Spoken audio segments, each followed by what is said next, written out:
மணப்பெண்ணின் பிரத்யேகமான திருமணம் விவாஹா தி சென்னை சில்க்ஸ். தமிழக காங்கிரஸ் தலைவர் செல்வ பெருந்தகை இணைந்திருக்கிறார், அவரிடம் பேசலாம்.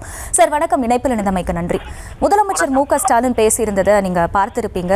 தமிழ்நாட்டில் கூட்டணி ஆட்சிக்கு வாய்ப்பே இல்லை, அது ஒத்து வராது, அது காங்கிரசுக்கும் தெரியும் திமுகவுக்கும் தெரியும்னு சொல்லியிருக்காரு. இதை நீங்க எப்படி பார்க்கறீங்க?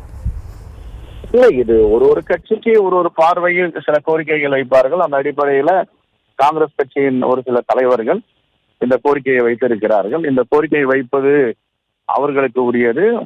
அதை பரிசீலிப்பதும் மறுப்பதும் அன்பு முதலமைச்சருக்கு உள்ள அதிகாரம்.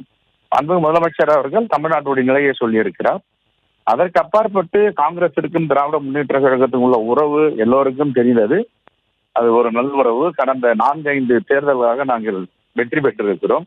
இந்த பாசிச சக்திகளை தமிழ்நாட்டில் வளரவிடக்கூடாது என்பதில் உறுதியாக இருக்கிறோம். ஆகவே பேச்சுவார்த்தைக்கோ கூட்டணிக்கோ எந்தவித சங்கடமும் பிரச்சனையும் இருக்காது. இது வெற்றி கூட்டணி, இது ஒரு மெகா கூட்டணி, தமிழ்நாட்டு மக்களால் அங்கீகரிக்கப்பட்ட கூட்டணி. ஆகவே எங்களுடைய தலைவர் ராகுல் காந்தி அவர்களும் முதலமைச்சர் அவர்களும் ஒரு அண்ணன் தம்பிகளாக உறவு மென்மேலும் மேன்மையடைந்திருக்கிறது. குடும்பத்தில் ஒருவராக இருக்கிறார்கள்.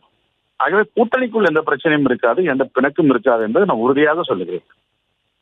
சார், இருந்தாலுமே கட்சிக்குள்ள இருக்கிற சில நிர்வாகிகளுக்கே கூட்டணியில ஆட்சியில பங்கு வேணும் அப்படிங்கிற எண்ணம் இருப்பதாகவும் சில நாட்களா நம்ம செய்திகளை பார்த்துட்டு வரும். புதுசா வந்திருக்கக்கூடிய கட்சிகளும் ஆட்சியில பங்குங்கிற ஒரு விஷயத்தை முன் வச்சுதான் அவங்களுடைய பொதுக்கூட்டத்துல பேசுறதாகட்டும் பல்வேறு இடங்கள்லயும் பதிவு பண்ணிட்டு வர்றாங்க. அது மாதிரியான பிரச்சனைகளுக்கு என்ன சொல்றீங்க? அவங்க கருத்து, ஒவ்வொருத்தருக்கும் ஒரு கருத்து இருக்கு, அந்த கருத்தை சொல்றாங்க. ஆனா கூட்டணி என்பது உறுதியான கூட்டணி, இது மக்களால் விரும்புகின்ற கூட்டணி. தலைவர் ராகுல் காந்தி அவர்களும் மல்லிகார்ஜுன கார்கே அவர்களும் அன்பு முதலமைச்சருடன் பேசி முடிவு செய்வார்கள். சரி, இப்ப தொகுதி பங்கீடு அப்படின்னு வரும்போது இன்னும் அதிக தொகுதிகளை கேட்டு பெறுவதற்கான வாய்ப்பு இருக்கா? இல்லம்மா, இது அகில இந்திய தலைமை கிட்ட கொடுத்துட்டோம், அவங்க முடிவு பண்ணுவாங்க. இணைப்பில் இணைந்து உங்களுடைய கருத்துக்களை பகிர்ந்து கொண்டமைக்கு நன்றி திரு செல்வ பெருந்தகை. மணப்பெண்ணின் பிரத்யேகமான திருமணம் விவாஹா தி சென்னை சில்க்ஸ்.